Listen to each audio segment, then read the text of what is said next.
The only time or justifiable valid reason you should ever have to take a break from your relationship is whenever healing or growing to some capacity is virtually impossible while still being actively in the relationship with your partner.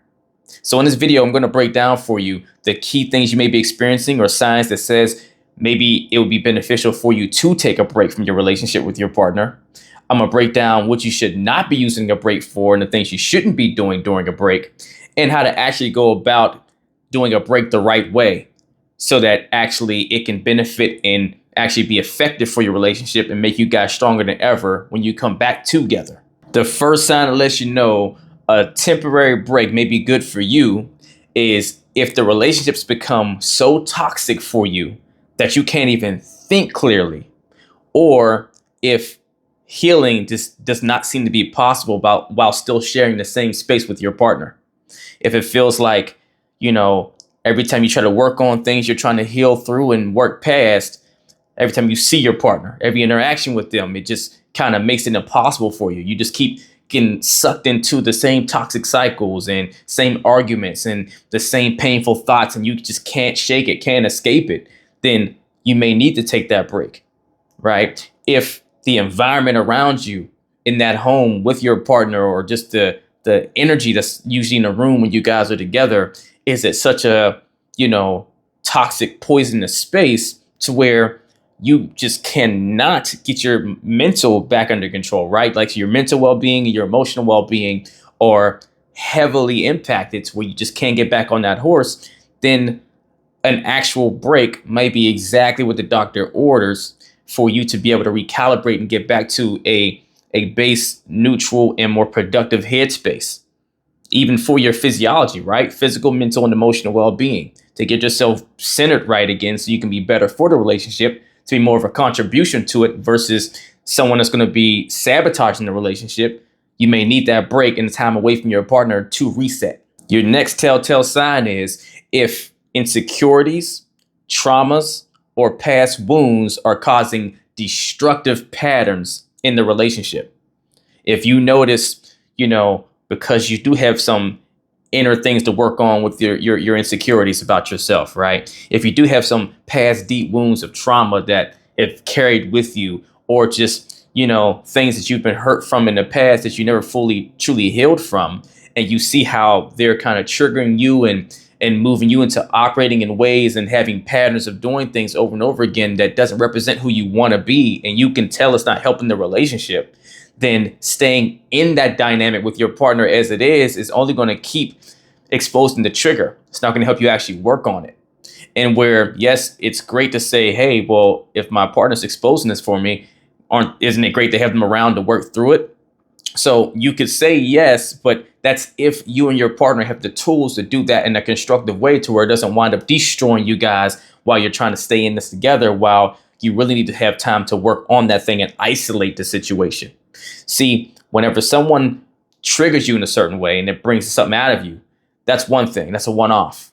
But whenever it causes a pattern of behavior from you, then now that means this has become a normacy. This triggering experience has become normal for you, normalized, which means you're normalizing toxicity in a way. You're normalizing a poisonous environment, right? So where, yes, it could be great that your partner helps expose something that you need to work on for yourself. But if you're just not there yet, strength-wise and skill set-wise and tools-wise, to do that effectively while they're still in your space, then you may need to remove them from your space so you can actually really lend all your focus to the issue, to the struggle, right? Because one of the mistakes we try to make as humans, because we're capable of doing it to some capacity, is multitask, right? It's one of the most misunderstood things. We think, oh, because I'm capable of focusing on these multiple things at one time, I can do them all greatly. But you can only focus 100% on one thing. The moment that percentage goes to something else, then now it's not 100% on the one thing, because all of your focus is not present. Only a portion of it is. And when you have deep-seated wounds and traumas, they need all of your focus, isolated time to focus on them directly to work through them most effectively. And your last big telltale sign is if there is emotional dependency. That right there, that dynamic makes it impossible to grow and build strength around certain sensitive emotional things you may have going on with you. Any deep issues or regulation struggles you have, or regulating yourself through certain things and triggers and all that. If you have a dependency to your partner, and maybe they have one to you, maybe it's a codependency to where they balance you out, then it's a real dangerous, rocky road to be on, because that means you have not mastered how to fully bring yourself centered in harmony, at peace, and be whole. And you require your partner to help balance the rest of you out. So if they're ever not there, or they're not in your life, or maybe they're going through a season and they go left on you, they're just not capable of being that filler piece to fill those voids for you, then now you're in a spiral space. You don't have that sense of certainty and reassurance anymore. It becomes a very unhealthy dynamic. And if they keep filling in for the work that you haven't done, then now they're effectively helping you to hurt yourself more, because you're not fully healing. You're not fully coming full circle the way you're supposed to. You're operating fine and dandy based off of their involvement in your life, and what they give you the ability to regulate with them there, to where it's really not you regulating at all. It's them regulating your emotions for you, which is a dangerous place to be in as the individual. Notice I said healing as the individual, because in order to become a complete individual that is growing and prospering and being the best version of yourself, you have to be self-sustaining on your own. You have to be able to be the best version of you absent anyone else's involvement. This is why I really never like it when I hear people say things like, oh man, I miss my ex so much, or I miss having them in my life, or that person there. Without them, I don't know who I am. Or, they brought out parts of me I just didn't know existed. I'm a better man or a better woman with them in my life. Without them, I'm not the same me, right? All those are very self-limiting beliefs. All those strips the power away from you to be the best you, and you put a requirement on someone else being in your world to be who you're already capable of being. All they did is help influence you pulling out the better version of yourself, but you had to actually do it, right?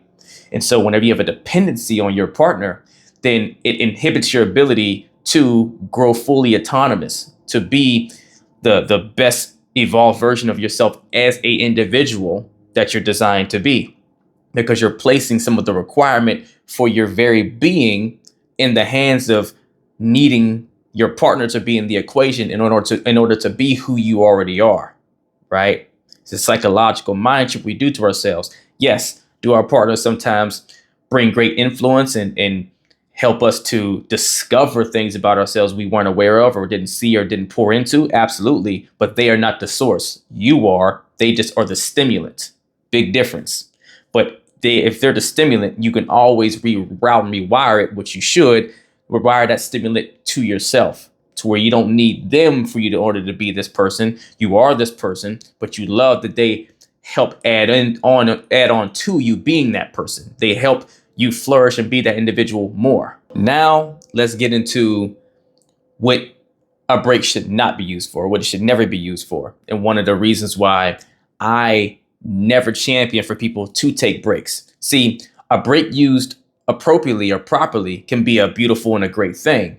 But majority of the people out there that will attempt to take a break, the masses, right, have not done the work on themselves and are not in the right headspace to intentionally do the proper work in what a break can be useful for, right? A lot of people utilize breaks as a way of escape, or to do something that's disingenuous to the relationship itself, right? All reasons that have less to do about it being a time to reset and recalibrate, and more about a time to be opportunistic in other ways, or to help themselves, skate around something. So a break should never be used to avoid communication or difficult conversations, right? You can't try to hide from your issues in your relationship. You can't run from the difficulties of you guys communicating better if you guys struggle to do that, right? A break is not going to help that stuff. Yes, it may give you, a load off to just not feel the stress, the constant stress and the wear and the tear from having these dialogues with your partner that are stressing, and they're arguments that happen and all the things that come about, but it's not getting you anywhere to just run from it. Yes, it gives you a quick little reprieve. That's fine. But when you're taking a whole break from the relationship, you're going to come back and have the same exact issue. So you got to ask yourself, really, if that's the reason why you're taking a break or wanting to, what are you really trying to accomplish by taking this break? What's the real motive in it?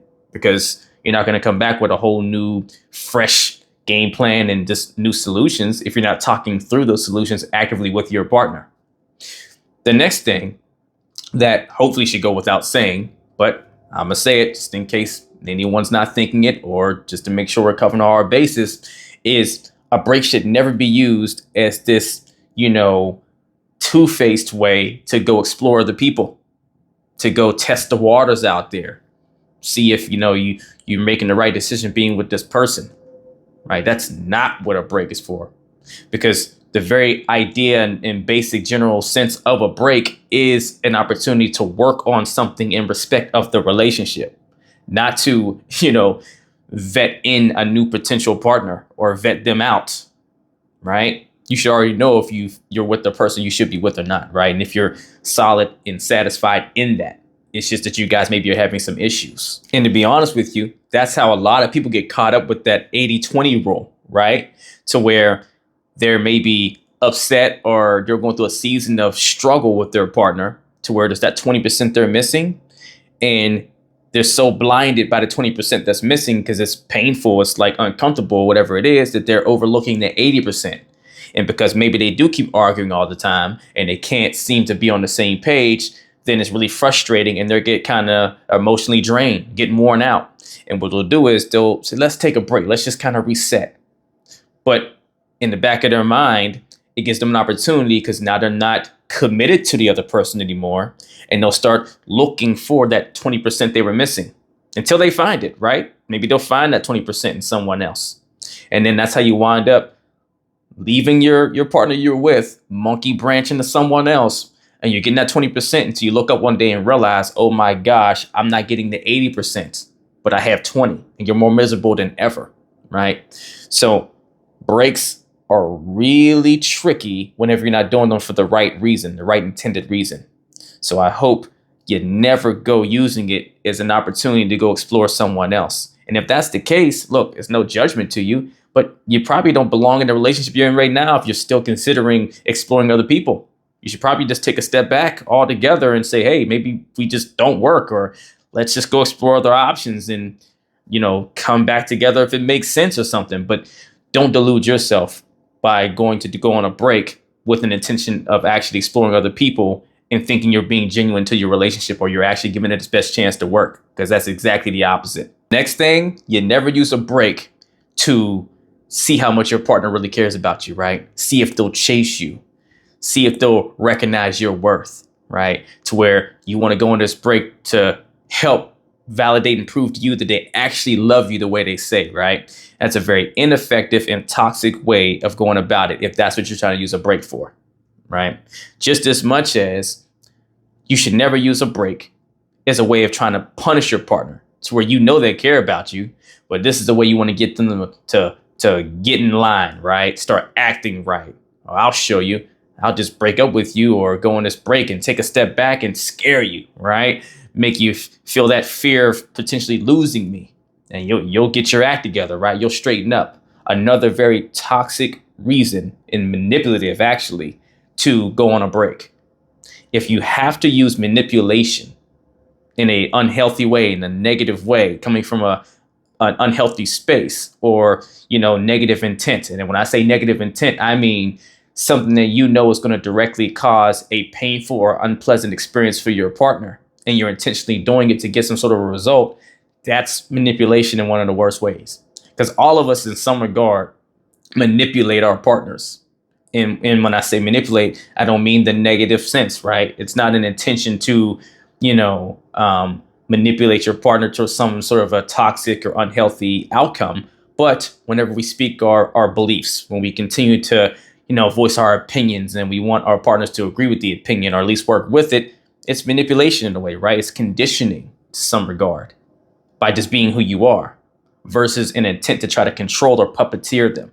That's very toxic and something you should never use a break to do. Point in case, if the goal isn't growth or healing, or growth and healing, then it's just avoidance. It's unhealthy, it's toxic, it's not actually helping you, it's hurting you.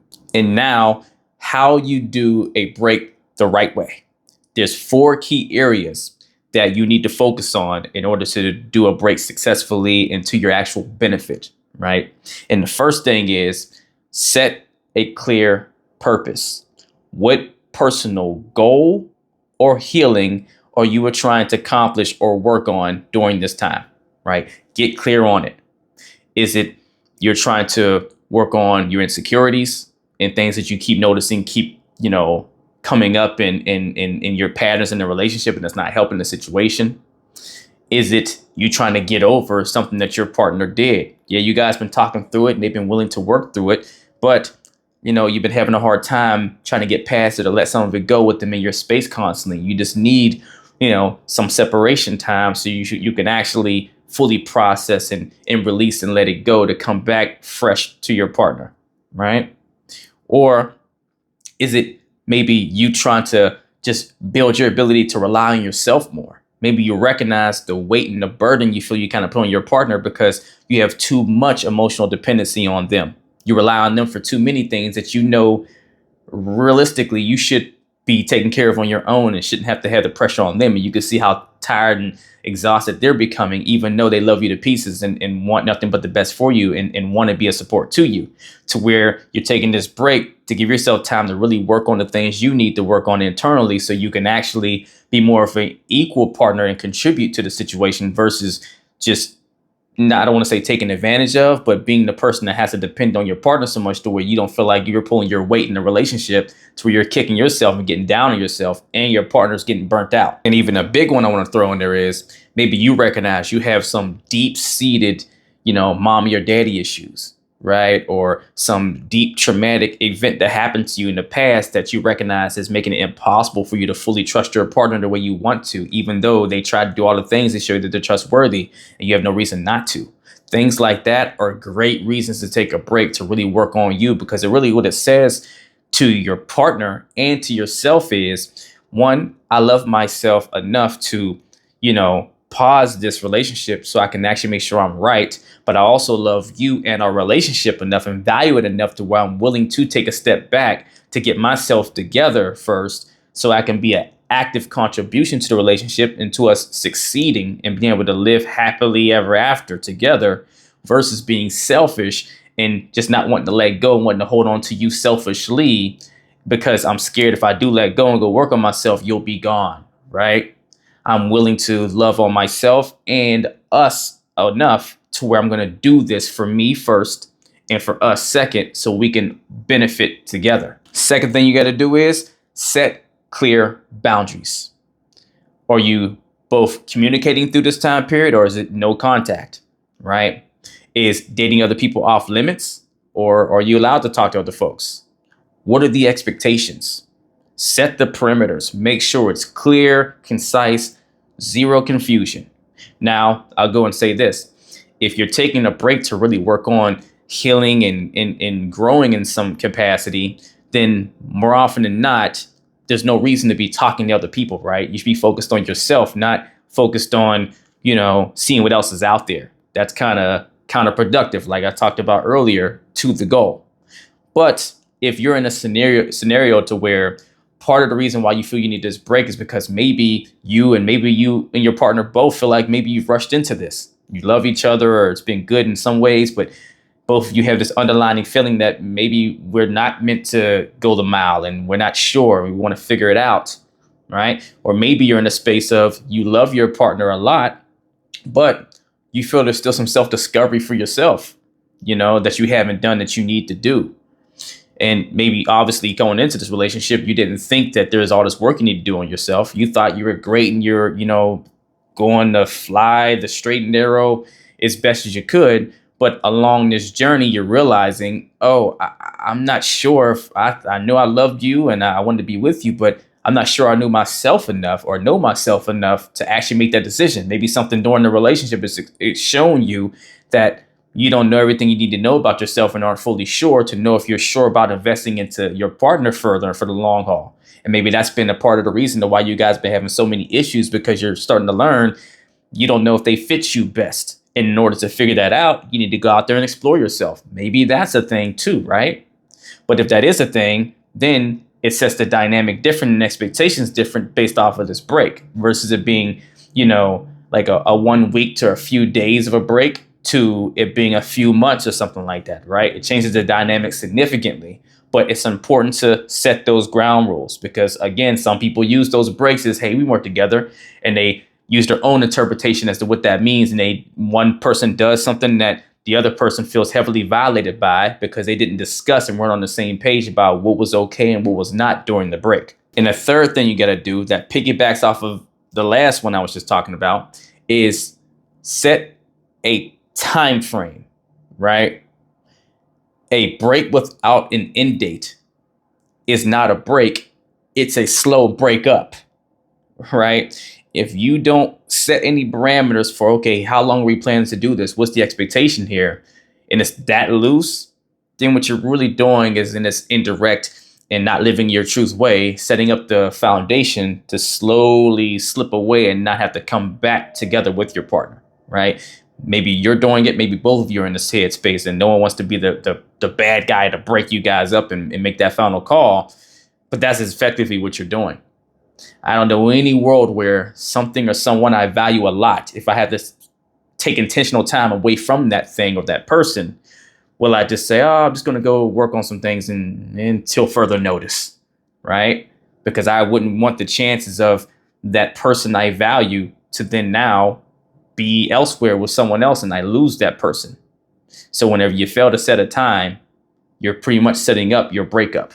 Even if you consciously are thinking, oh, no, we're just going on a break, right? And you didn't think of that other element, but now you leave the door open for your partner to wind up maybe at some point deciding they want to go a different direction because there's no expectation of when they're looking to see you come back to the table to want to discuss continuing the relationship. And with the timeline or the, timestamp piece of it, right?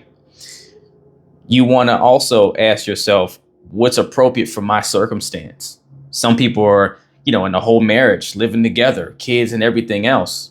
So sometimes maybe taking the break means you're still in the same household, but maybe you're, staying to a certain part of the house on your own with yourself. Maybe it means if you have like a guest house somewhere, you go stay in the guest house to create a little more separation, to fully dial in and focus on yourself. Maybe it means going to go stay with a friend or a family member, right? Your brother, your sister, or what have you, or, somewhere you can crash for a little bit just to get your head right and to create that space and have that time that you need, right? So just because you're taking a break doesn't have to mean there's only one way of going about taking that break, right? There's different dynamics, different setups, and there's different variations depending on your circumstance. But the main point is to create the separation, to give yourself the space to find clarity. And the fourth and most important thing you must do to make this break successful or worth it is you have to work on healing, not just waiting around, right? If you're taking this break because there's issues going on between you and your partner and all these things are happening, it's not accomplishing anything for you to just go create the space and the distance to clear your head, but you're not intentionally and proactively working on the healing piece of it. That whole time heals all our wounds type of analogy. It's where you think, I just need a few days to clear my head and get some space. And because you're not around your partner and the instant triggers aren't there and the emotional charged conversations aren't there to where you're getting to calm down and come to more of a neutral space and more to that zen you're used to being in without them around, you start thinking, oh, I'm good. I'm getting back to square one. I'm getting back to where I need to be. I'm getting back into seeing things the right way, right? But if you're not actually working on your portion of the healing, your side of the equation, the things you need to develop for yourself, then now when you go back, it's going to just be the same thing all over again. And then you're going to start to lean on and try to binge taking breaks more frequently. That's going to become your go-to. That's what a lot of couples go through whenever they don't take a break, but they do the break up and get back together thing. They break up because they reach a boiling point. They don't know what to do about these issues and how to deal with them. And so it gets so frustrating. You pull your hair out, get so angry, and you snap out and you break up, right? I'm done with this. But then a few days later, few weeks later, whatever it is, now you're circling the block, you're back again, back together again. And you get to this point to where breaking up doesn't even mean as much to you anymore because you've done it 6, 7, 8 times with your partner, right? To where breaking up is kind of a culture. And this is how you get those situations where one day someone looks up and they says, oh, wow, like he left me or she left me. And I was that. I couldn't believe it. You know, I know they say they were done this time, but they said that so many times. And, you know, I didn't think this would actually be the one they wouldn't come back. Right. That's how things like that happens. And so in that process, it starts becoming this indirect or unintentional way of taking breaks for people to break up like that. It becomes the way I get to let off some steam and recalibrate and come back. But it's a short-term recalibration because they're not really doing long-lasting work.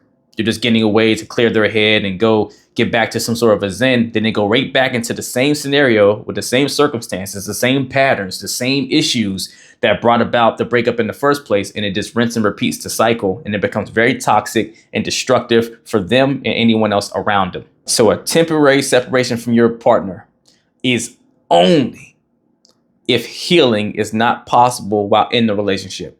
It is not an excuse for an emotional escape, right?